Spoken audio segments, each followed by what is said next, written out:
It's like, okay, well, this is what I'm aiming for. How does that instantiate itself day to day, week to week, month to month?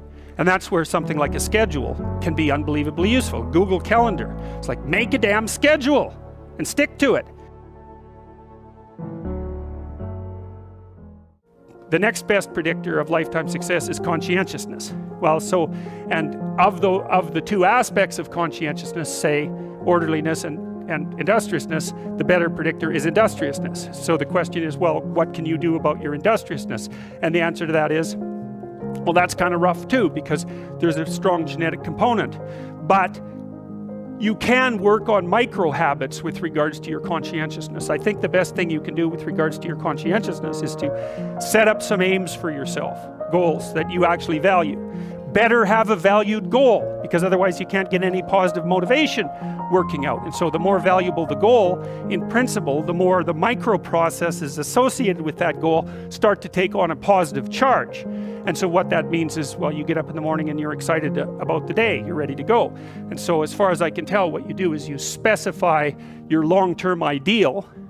Maybe you also specify a place you want to stay the hell away from so that you're terrified to fail as well as excited about succeeding, because that's also useful.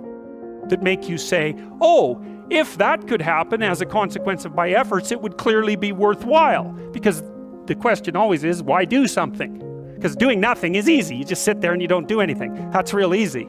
The question is, why would you ever do anything? And the answer to that has to be because you've determined by some means that it's worthwhile. Okay, number one, specify your damn goals, because how are you going to hit something if you don't know what it is? That isn't going to happen. And often people won't specify their goals too because they don't like to specify conditions for failure. So if you keep yourself all vague and foggy, which is real easy because that's just a matter of not doing as well, then you don't know when you fail.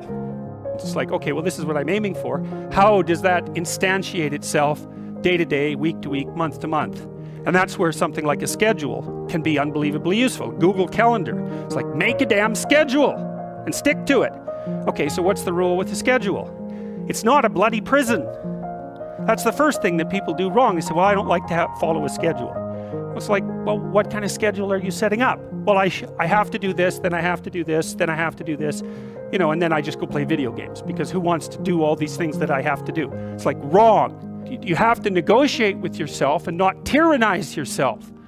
Like you're negotiating with someone that you care for, that you would like to be productive and have a good life. And that's how you make the schedule. It's like, and then you look at the day and you think, well, if I had that day, that'd be good, right? And if you hit it even with 50% accuracy, another rule is, well, aim for 51% the next week, or 50.5% for God's sake, or because you're going to hit that position where things start to loop back positively and spiral you upward. And so that's one way that you can work on your conscientiousness, is plan a life you'd like to have.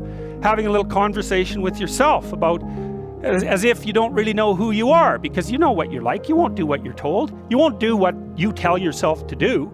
You must have noticed that. But, my point is that you have to understand that you're not your own servant, so to speak. You're someone that you have to negotiate with, and you're someone that you want to present the opportunity of having a good life to.